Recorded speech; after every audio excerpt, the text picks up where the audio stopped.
Good morning, and welcome to Redeemer Lutheran Church. I'm Pastor Gary Lodeholt. Just before Jesus teaches the Lord's Prayer to his disciples, he is discussing prayer with them.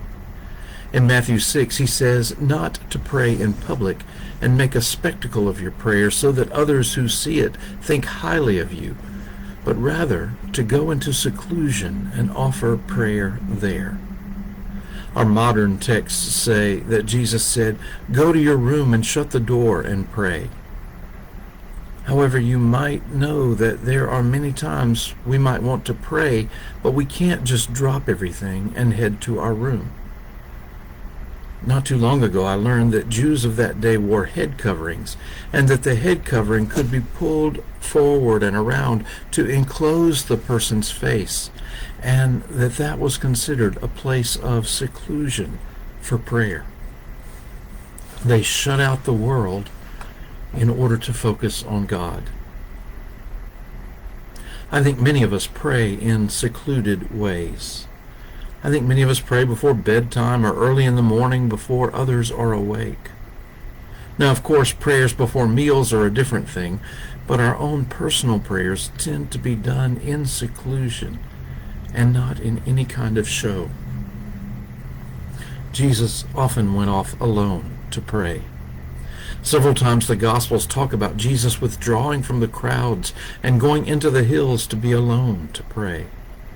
Sometimes even the 12 disciples didn't seem to know where he'd gone to pray. In fact, on one occasion, they were so abandoned that they got into the boat to cross the lake, and that's when Jesus came to them walking on the water.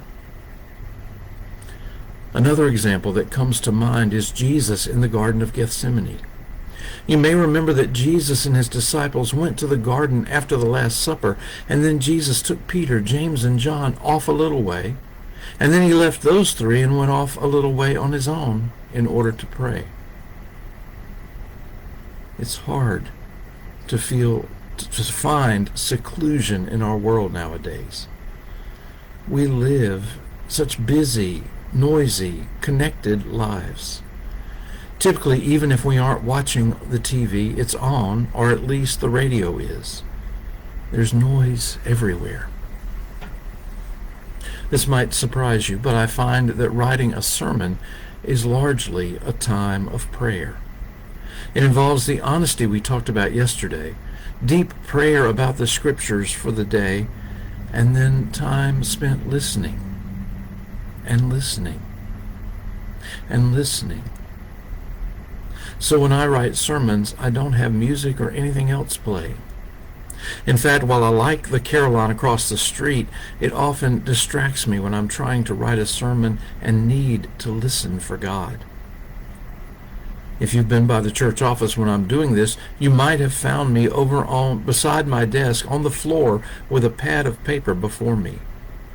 I've studied on the floor since college, but more importantly, what I have found is that there in my floor spot, I'm able to shut out the rest of the world.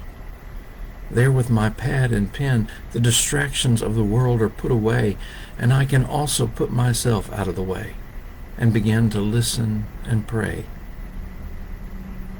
That's the hard part about authentic prayer.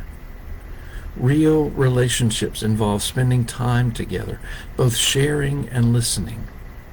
The Bible urges us to be still and know that I am God. Unfortunately, we don't do the be still part very well. And consequently, we may not be doing the knowing God part very well either. Jesus spent time alone in prayer. Jesus spent a lot of time alone in prayer. Give it a try. Spend time alone with God. Thanks for watching, and remember to let this day belong to God.